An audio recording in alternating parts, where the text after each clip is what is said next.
Welcome back to robomatic. तो आज के वीडियो में हम सीखेंगे कि कैसे हम MACD यूज़ करके एक स्ट्रैटेजी बना सकते हैं।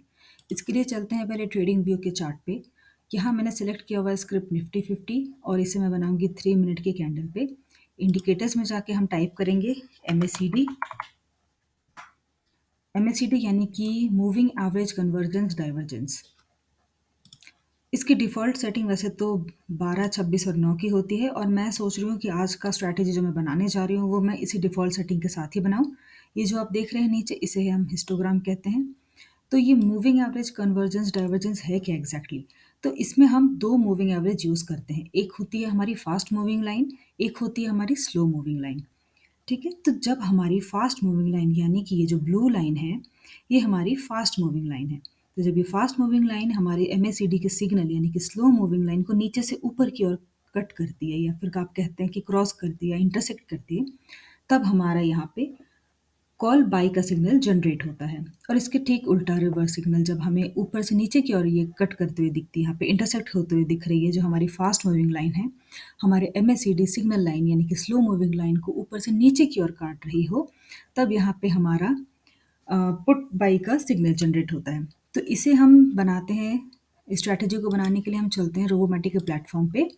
अगर आप ये वीडियो पहली बार देख रहे हैं तो डिस्क्रिप्शन बॉक्स में मैंने लिंक शेयर किए हैं अपने प्रीवियस वीडियोस के and how to get started with Robomatic.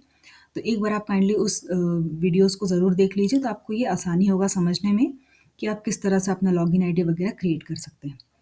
तो स्ट्रैटेजी बनाना स्टार्ट करते हैं। क्योंकि मैं ये ऑप्शंस के लिए बना रही हूँ तो मैंने ऑप्शन सेलेक्ट किया हुआ है निफ्टी 50 पे। ये MACD जो है वो इंडिकेटर बेस्ड है तो मैंने इंडिकेटर सेलेक्ट कर लिया। पहले मैं इसे 3 मिनट पे बनाऊंगी, फिर हम इसके अलग अलग टाइम फ्रेम पे इसे बैक टेस्ट करेंगे। ट्रांजैक्शन टाइप मेरा बोथ हो जाएगा, product type MIS, active trading days Monday to Friday, start time square off time same रहेगा। मेरी लॉन्ग एंट्री कंडीशन जो होगी वो होगी MACD फास्ट मूविंग मेरी 12 की है, स्लो मूविंग 26 की और सिग्नल 9 का। आप चाहें तो इसमें चेंजेस भी कर सकते हैं। मैं अभी इसी सेटिंग के साथ ये स्ट्रैटेजी बनाने जा रही हूँ। तो जब मेरी MACD की लाइन यानी कि मेरी फास्ट मूविंग लाइन जब हायर देन होगी MACD सिग्नल की, इसका भी मैं सेम रखूँगी सारा पैरामीटर्स, तब मेरी लॉन्ग एंट्री कंडीशन ये होगी और इसका ठीक उल्टा शॉर्ट एंट्री कंडीशन अपने आप यहाँ पे फिलअप हो चुका है। अब हायर देन और क्रॉस अबव इसमें डिफरेंस है, मैंने पिछले वीडियो में भी बताया था पर मैं एक बार और समझा देती हूँ। हायर देन में आपके ट्रेड्स ज़्यादा लगते हैं, इसके लिए हम चलते हैं ट्रेडिंग व्यू के चार्ट पे। ये देखिए कई बार होता है कि ये जो सिग्नल का जो लाइन है, ये जो MACD की फास्ट मूविंग लाइन है, सिग्नल से कई बार ये हायर होती है, तो यहाँ पे भी आपका कई बार ट्रेड जनरेट हो जाता है अगर आप हायर देन रखते हैं तो। लेकिन अगर आप क्रॉस रखेंगे, क्रॉसेस अबव या क्रॉसेस बिलो, तो ये जब तक यहाँ पे इंटरसेक्ट नहीं होगा आपका ट्रेड नहीं लगेगा। तो हायर देन रखने का फ़ायदा ये होता है कि आपके ट्रेड्स ज़्यादा लगते हैं, कैंडल कम मिस होते हैं। बाकी के सेटिंग में हम आ जाएंगे यहाँ नीचे। कई कॉल्स मुझे आते हैं कि मैम हमें यहाँ पे ITM ATM कहाँ है, दिख नहीं रहा। तो ये देखिए ये बाई के नीचे जस्ट यहाँ पे एक हॉरिजॉन्टल स्क्रॉल बार है, आप इसे यहाँ पे क्लिक कीजिए तो आप आराम से इधर आप राइट हैंड साइड की तरफ चलिए, आपको ये दिख जाएगा। असल हमने ज़ीरो कर दिया है एट द मोमेंट। मैं अभी और कुछ टारगेट और ये सब मैं ज़ीरो ही रख रही हूँ। एट द मनी की जगह मैं लूँगी यहाँ पे ITM 150।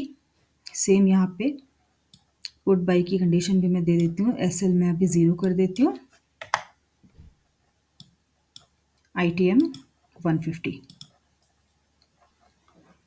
मैक्स ट्रेड साइकिल 5 कर देते हैं, नो न्यू ट्रेड आफ्टर 1550 और इसे मैं सेव कर देती हूँ MACD के नाम से। ये मेरी स्ट्रैटेजी हो गई है क्रिएट।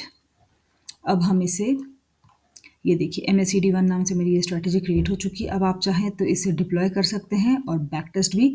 डिप्लॉय में अगर आप क्लिक करते हैं तो यहाँ पे आपको अपना ब्रोकर सेलेक्ट करना होगा, आप लाइव पे करेंगे या पेपर ट्रेड पे, आप दोनों में से कोई सा भी एक सेलेक्ट कर सकते हैं। क्वांटिटी मल्टीप्लायर यानी कि आपको जो लॉट साइज़ है, मैंने एक ही लिया है यहाँ पे, ये देखिए 50 दिखा रहा है, आप अगर यहाँ पे इसे 2 कर देंगे तो ये 100 हो जाएगा आपकी क्वांटिटी।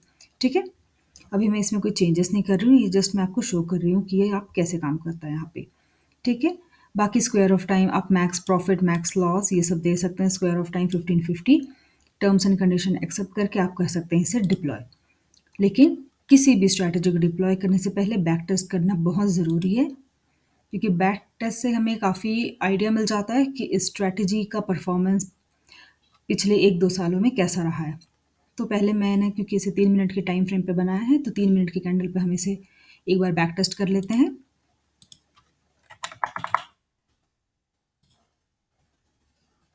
देखते हैं हमें इसका कैसा रिज़ल्ट मिलता है। इसके बाद मैं इसे और भी 1-2 टाइम फ्रेम पे चेक करूँगी। आप जब इसे अलग-अलग टाइम फ्रेम पे लगा रहे हैं, तो आप कई बार इसमें एसएल डाल भी सकते हैं और टारगेट पॉइंट भी दे सकते हैं। इस तरह से अलग-अलग से आप इसे चेक कीजिए कि आपको किसमें सबसे ज़्यादा बेहतर रिज़ल्ट मिल रहा है। ये देखिए 76.8 ट्रेडिंग डेज़ इसकी 412 रही है। टोटल ट्रेड इसने 49 लिया हुआ है। Max loss, max profit, max drawdown. अगर आप और नीचे स्क्रॉल करेंगे तो ये देखिए इसका ईयरली मंथली ब्रेकअप आपको यहाँ पे मिल जाएगा और यहाँ पे आप क्लिक करेंगे तो आपको इसका day wise transaction, entry price क्या थी, एग्जिट प्राइस कैसा था, प्रॉफिट हुआ, लॉस हुआ, ट्रांजैक्शन टाइप कब था, रिवर्स सिग्नल, ये सारी डिटेल्स आपको यहाँ पे मिल जाएगी जो फेयरली सिंपल है एंड ईजी टू अंडरस्टैंड। तो इसे हमने चेक किया है अभी 3 मिनट के टाइम फ्रेम पे और हमें मिला है 76.8 के। अब मैं इसे चेक करूँगी एक बार 5 मिनट के टाइम फ्रेम पे। यहाँ से आप सेलेक्ट कर सकते हैं 5 मिनट और हम क्लिक करेंगे रन बैक टेस्ट पे। देखते हैं इस बार हमें कैसा रिजल्ट आता है। 155 के। ये देखिए ये आपको आ गया इसका बैक टेस्ट रिजल्ट पूरा। पिछले बार के एक्टिव ट्रेडिंग डेज ज़्यादा थे, टोटल ट्रेड्स भी ज़्यादा थे। एक बार फिर से हम इसे चेक करते हैं 10 मिनट्स के कैंडल पे। रन बैक टेस्ट करके देखिएगा हर बार, क्योंकि बिना बैक टेस्ट के कोई भी स्ट्रैटेजी को डिप्लॉय करना सही नहीं होता है।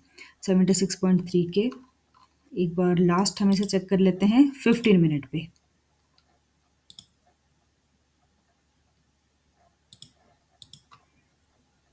तो इस तरह से आप किसी भी स्ट्रैटेजी को डिप्लॉय करने से पहले 5-6 बार इसे बैक टेस्ट ज़रूर कीजिए। इससे आपको फेयरली सिंपल आइडिया भी मिल जाएगा कि आपका जो स्ट्रैटेजी बना हुआ है वो कैसा परफॉर्म करेगा जब आप उसे लाइव या पेपर ट्रेड पे डिप्लॉय करेंगे तो। तो ये देखिए इस बार हमें मिला है 54.2 के। तो सबसे बेस्ट रिज़ल्ट हमें जो मिले हैं वो है 3 मिनट के टाइम फ्रेम पे, जिसमें हमें 76.8 के का प्रॉफ़िट हुआ है। तो मेरा मेन मोटिव ये है कि मैं आपको सिखा दूँ कि आप बिना किसी कोडिंग के किस तरह से एक एल्गो ट्रेडिंग स्ट्रैटेजी बना सकते हैं एमएसीडी यूज़ करके। फेयरली ईज़ी स्ट्रैटेजी था ये। आई होप आपको ये वीडियो पसंद आया होगा। See you in the next video.